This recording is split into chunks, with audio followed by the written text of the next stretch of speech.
So while most attention is on the Battle of Pokrovsk in southern Ukraine, there's a town in the eastern portion of the country on the verge of being surrounded by Russian forces. So today we're taking a look at a battlefield update, specifically looking at Kupiansk in the east and Pokrovsk in the south. Now, stick around because at the back half of today's video, we've got a story of an American tanker specialist out of Fort Bliss, Texas, who was just arrested yesterday for trying to sell top secret information to what he thought was a Russian spy in exchange for Russian citizenship. Hate that happens at all. Love that he was picked up, but we'll get to that here in a minute. Now, starting out, this video was released by Russia just yesterday, and according to Mill blogger Millinfo Live, he says this is the first footage of the presence of Russian servicemen in the village of Sobolevka on the outskirts of Kupiansk. It is difficult to judge the real degree of consolidation of Russian fighters in the area from the published video, but the settlement itself looks quite intact. If the footage is not just a sabotage and reconnaissance group for flag planting, it can be stated that there has been a successful breakthrough of several kilometers at once, which in the future will create a threat to the Ukrainian grouping in Kupiansk. Now, turning to a map to show where some of these locations are inside of Ukraine, I'm going to use Suryak map today, which I don't prefer. I feel like it's a little harder to just to use. The lines aren't as clear cut here. However, in looking at deep state map, they're a little bit behind. And in some cases, we've seen that Russian advances especially seem to be documented on Suryak map more or earlier than deep state. So I think this is painting a little clearer picture today. Starting out, zooming into the eastern portion of the country to give you an idea of where we're looking. We've got the Pokrovsk area down here. We're going to get there in a second. But starting out up here in Kupiansk in the eastern portion of the country, where you can see as we zoom in, there is a pocket forming here. And this has kind of been the Russian mode of attack and how they've gone after multiple cities in Ukraine for a few years now. Kupiansk right here, but we have the pocket forming all around. Zoom in a little bit further here. This is some of the area down in the western portion of Kupiansk where supposedly some of that footage that I just played was geolocated to. Now, I should mention that Russian sources at this point are skeptical of it. They're not celebrating that there are forces all the way down in this area. As you saw from Millinfo Live, and we'll hear again from here in a second from Rybar, they're saying, be careful. That might have just been a recon element. It might have just been one of those PR flag plantings, but nonetheless, you can see how tenuous of a situation this is becoming for the folks and the units still in Kupiansk. Turning to Russian media Rybar, talking about this same situation, they say there is no talk of control over Sobolevka yet, this town down here on the west.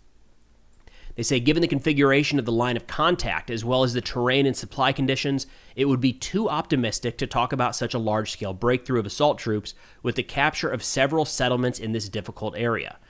So a little too early, according to Rybar, to say, yeah, out of nowhere, they moved 3, 4, 5 kilometers to the south, that close especially to Kupiansk. They say in view of this, it is still too early to talk about the blockade of Kupiansk from the west. In the event of a threat of encirclement of its grouping in the city, the enemy should have already begun the withdrawal of troops from the opposite bank of the Oskil. It's the river running here through just to the east of the city on the map. However, the armed forces of Ukraine in this area are currently maintaining the stability of the defense, and there have been no signs of a retreat. So a couple key notes here. Just a couple days ago, we started to see Russia utilizing glide bombs, trying to destroy a bridge in Kherson that they're still going after, according to Fighter Bomber. He's getting a little frustrated that all of these bombs haven't yet done the trick. The bridge largely is unusable at this point, but a major takeaway from that was that Russia has dialed in the accuracy of these glide bombs to be able to launch them from well inside of Russian territory and accurately strike bridges. That hasn't always been guaranteed, not by a long shot.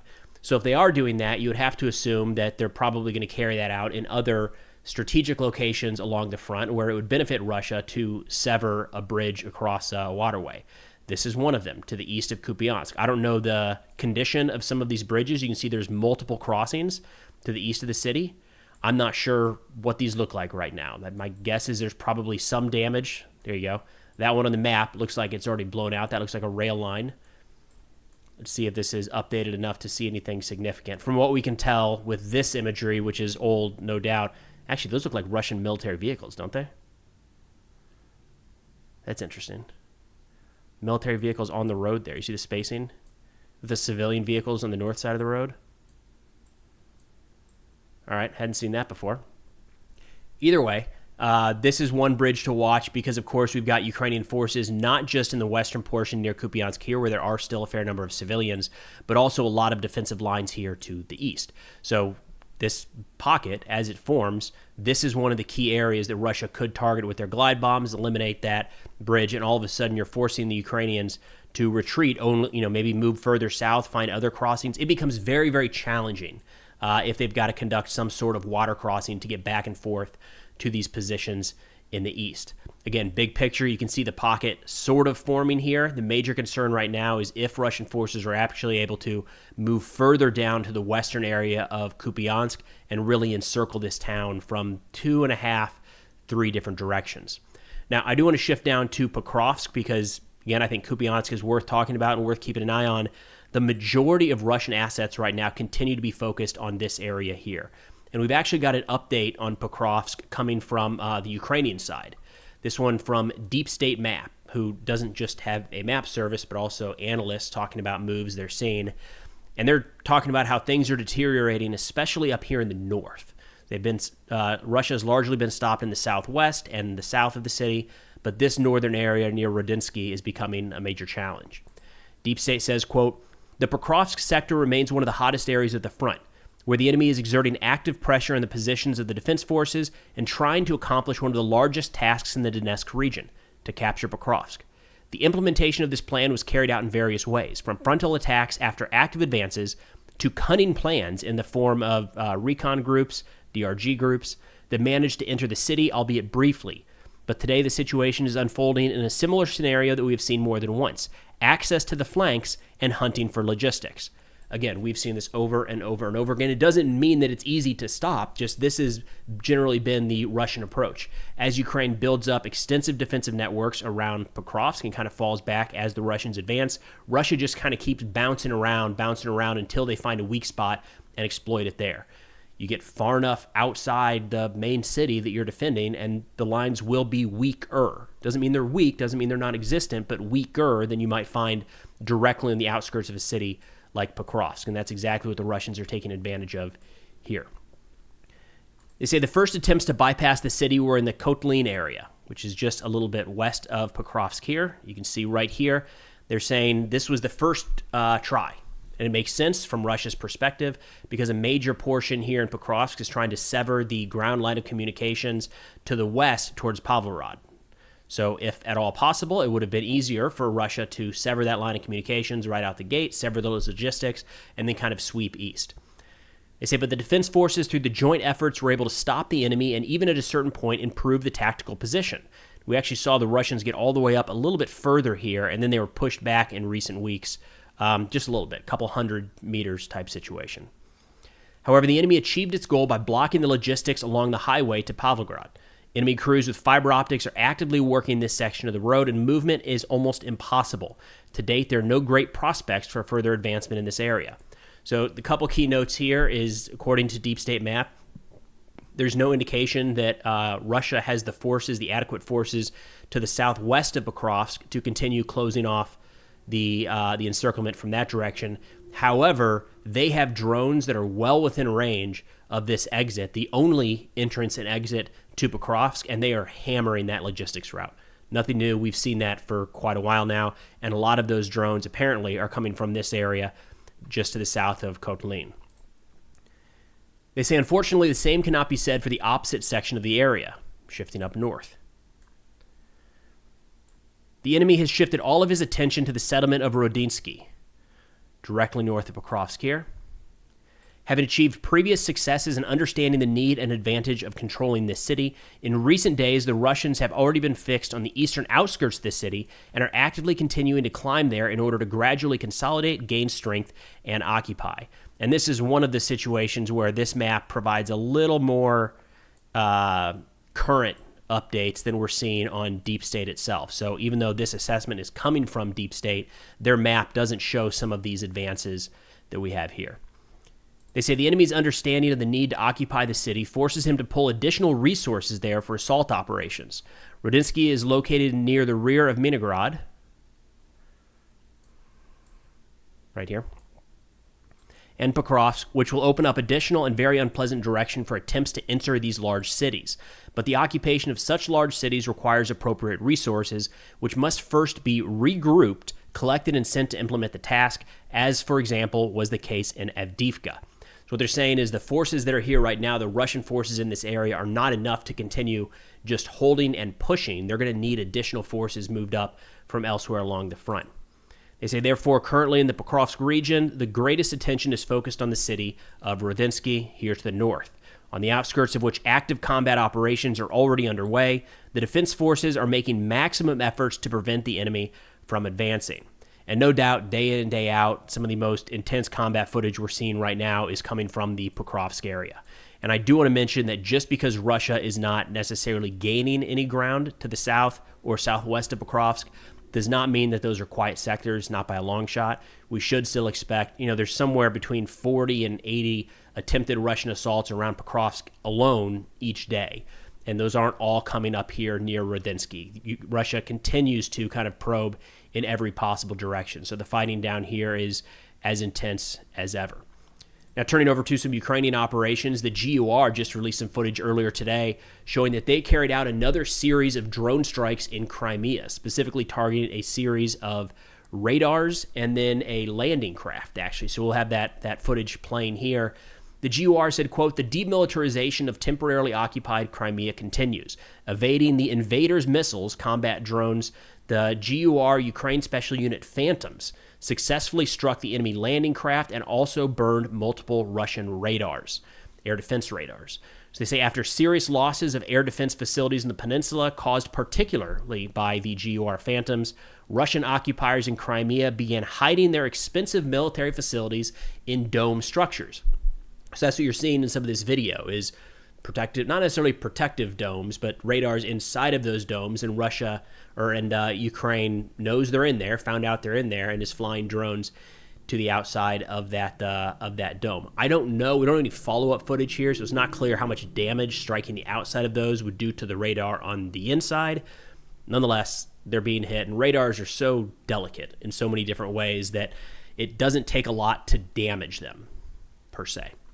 Now, a military informant was frustrated seeing these developments when he actually saw this same video published across quite a few Russian Telegram channels complaining about these strikes. They said in the first half of the video, it can be noticed that anti-aircraft missiles and air-to-air missiles often miss the small, low-flying drones, detonating either too early or off to the side, which does not cause significant damage to the drone. The enemy struck multiple radar stations, including those located inside the domes, as well as landing craft. Before the main defense against these drones is their own weak flight stabilization, which leads to low hit accuracy. I mean, yes and no. It seems like the strikes, at least the ones being presented publicly, are pretty accurate. I don't know exactly. Maybe they tried to hit like one side versus another, but it seems like the drones did impact on their target. Again, we're seeing a theme as of the last couple months.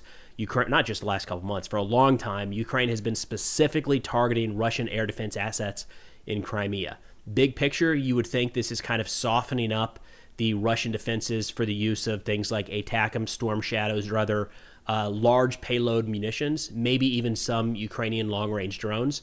Once those air defenses are effectively knocked out, either completely destroyed or at the very least degraded, and there's some holes in that air defense network, that is when you would expect Ukraine to punch through with something larger. But that's also kind of been ongoing now for a long time. So technically, that's what you would expect next. No guarantee that that's actually going to happen. Now, Ukrainian President Zelenskyy actually just had a series of meetings in the last couple days, going up and down the front lines, meeting with troops in their dugouts, presenting awards to some of the soldiers, and he mentioned a couple key things in each one of these meetings that I wanted to highlight. First, he's talking about the continuation and kind of developing additional plans for deep strikes inside of Russia. That is on the forefront of Ukraine's mind right now is how they can continue to develop those drones that are carrying out strikes in Moscow and beyond. And Zelenskyy publicly talked about how important this is just yesterday. He also talked about approving SBU strikes inside of Russia. Your guess is as good as mine. That could be any number of things, and maybe it's just messaging. But nonetheless, it's interesting seeing these things brought about in a public forum. But everything President Zelenskyy could say, he's talking about deep strikes inside of Russia and SBU attacks, kind of covert attacks in Russian territory. The last one here from President Zelenskyy that he hit on a couple different meetings with these troops was talking about how the state is shifting procurement to allow for the purchase of more trucks and ATVs. And I wanted to highlight that because in our most recent fundraiser that we just wrapped up earlier today, late last night, a major portion of that is going to buying vehicles for the troops at the front, trucks, ATVs, things like that. And I see a lot of folks comment. They say, well, we're sending all this money. We're sending all of these high-end military equipment. What happened to the Bradleys? What happened to the Strykers? And the situation here is that the war is constantly changing, like literally day by day. With some of these units at the front, it's hour by hour. So as a great example, some of our friends down in the 25th in Pokrovsk last week, they said, we really need night vision devices and some vehicles. Well, they just lost more vehicles in the time from when we talked to them last week to today. So as of right now, their request is, hey, we can swap out night vision devices. We need vehicles. You see how quickly that changes? And when you're talking about procurement within any government, I mean, look, even in a peacetime military here in the United States, you can't change your procurement that fast. If I put in a request for something 2 weeks ago, it still hasn't been filled. And it's a similar situation with Ukraine. So 5, 6, 7 months ago, some of these units might have been looking for more artillery shells. Their priority might have been additional tracks for the Bradley fighting vehicles. But today, as the war sits where a lot of Ukrainian forces are in defensive positions and they need their vehicles to move to and from headquarters buildings behind the front line, they're not using armored vehicles because those are just as susceptible to drones and they're slower and can't go a lot of the same places. They need trucks, they need ATVs, they need motorcycles to a degree. It's not so easy for a government to just snap their fingers and all of a sudden those are all purchased, right? Governments are not that flexible. That's where fundraisers like the one we just did that you all help push over the top can be more flexible and adaptive and responsive to get these guys the equipment they need in short order. It's not just Ukraine, Russia. Every one of their large channels on Telegram runs fundraisers day in and day out for this exact reason. The needs at the front are changing faster than either one of these governments can adapt. Now, I mentioned we were going to talk about this soldier arrested for spying for Russia. That's the rest of this video. So if you're not interested in that, we'll see you next time. Here's the deal. So the news came out that yesterday, the Justice Department announced that the FBI had arrested Specialist Taylor Adam Lee, a 22-year-old tank crewman serving with the U.S. Army's 1st Armored Division out of Fort Bliss, Texas, on charges of attempted transmission of national defense information to a foreign adversary and attempted export of controlled technical data without a license. It's a fancy way of saying he was trying to sell some secrets about the M1A2 Abrams main battle tank to the Russian Ministry of Defense. Couple keynotes. We don't have a lot of details on this. It sounds like primarily he was a little bit disgruntled. He was angry. At one point, he said that the USA is not happy with me for trying to expose their weaknesses. Look, the guy's a specialist, and I'm going to be honest, like, the USA didn't know about him until he started trying to contact the Russian government. It's just,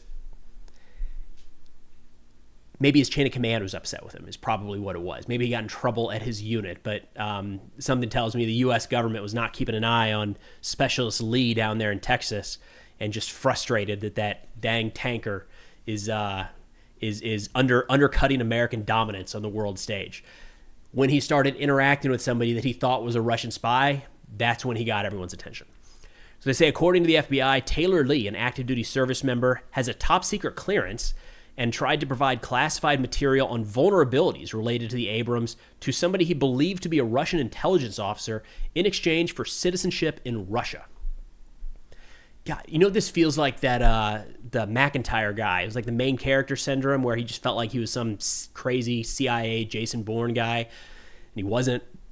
Haven't heard from McIntyre in like 2 years now after he fled to Moscow.